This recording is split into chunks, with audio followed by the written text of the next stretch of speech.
Charles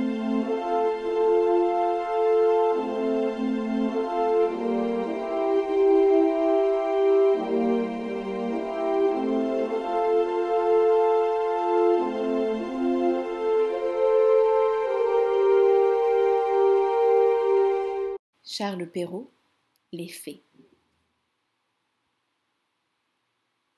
Il était une fois une veuve qui avait 2 filles. L'aînée lui ressemblait si fort d'humeur et de visage que qui la voyait la mère. Elles étaient toutes deux si désagréables et si orgueilleuses qu'on ne pouvait vivre avec elles. La cadette, qui était le vrai portrait de son père pour la douceur et l'honnêteté, était avec cela une des plus belles filles qu'on eût su voir. Comme on aime naturellement son semblable, cette mère était folle de sa fille aînée, et, en même temps, avait une aversion effroyable pour la cadette. Elle la faisait manger à la cuisine et travailler sans cesse.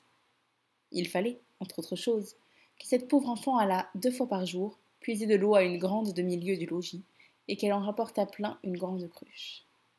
Un jour qu'elle était à cette fontaine, il vint à elle une pauvre femme qui la pria de lui donner à boire. « Oui, là, ma bonne mère, » disait cette belle fille, et, rinçant aussitôt sa cruche, elle puisa de l'eau au plus bel endroit de la fontaine et la lui présenta, soutenant toujours la cruche afin qu'elle bût plus aisément.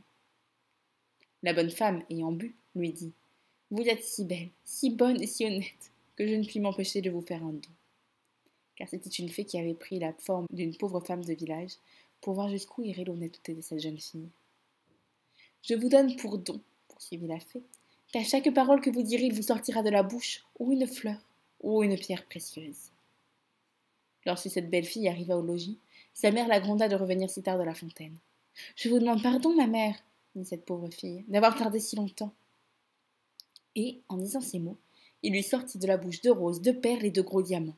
« Que vois-je là ?» dit sa mère, tout étonnée. « Je crois qu'il lui sort de la bouche des perles et des diamants. D'où vient cela, ma fille ?» Ce fut là la première fois qu'elle l'appela sa fille. La pauvre enfant lui raconta naïvement tout ce qui lui était arrivé, non sans jeter une infinité de diamants. « Vraiment ?»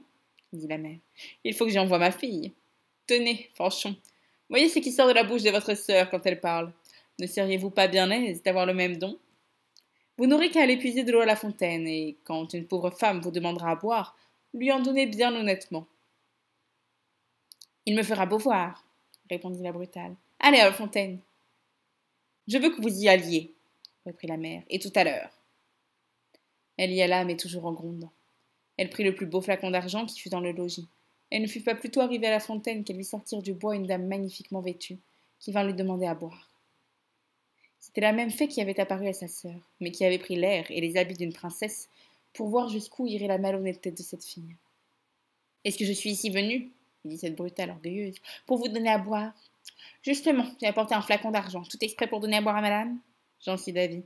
Buvez à même, si vous voulez. » « Vous n'êtes guère honnête, » reprit la fée sans se mettre en colère. « Eh bien, puisque vous êtes si peu obligeante, je vous donne pour don qu'à chaque parole que vous direz, il vous sortira de la bouche ou un serpent ou un crapaud. » D'abord que sa mère l'aperçut, elle lui cria « Eh bien, ma fille !»« Eh bien, ma mère !» lui répondit la brutale en jetant 2 vipères et 2 crapauds. « Oh, ciel !» s'écria la mère. « Que vois-je là ? C'est sa sœur qui en est cause, elle me le paiera. » Et aussitôt, elle courut pour la battre. La pauvre enfant s'enfuit et alla se cacher dans la forêt prochaine.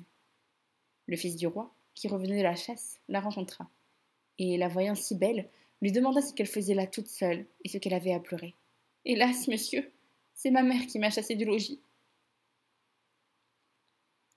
Le fils du roi, qui vit sortir de sa bouche 5 ou 6 perles et autant de diamants, la pria de lui dire d'où cela lui venait.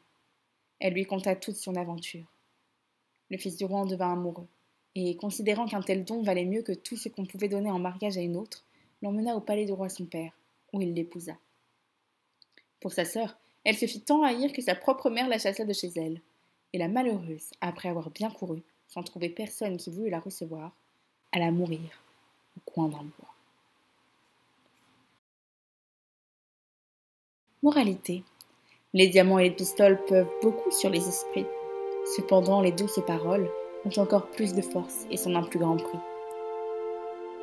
Autre moralité. L'honnêteté coûte des soins et veut un peu de complaisance. Mais tôt ou tard, elle a sa récompense. Et souvent dans le temps qu'on y pense le moins.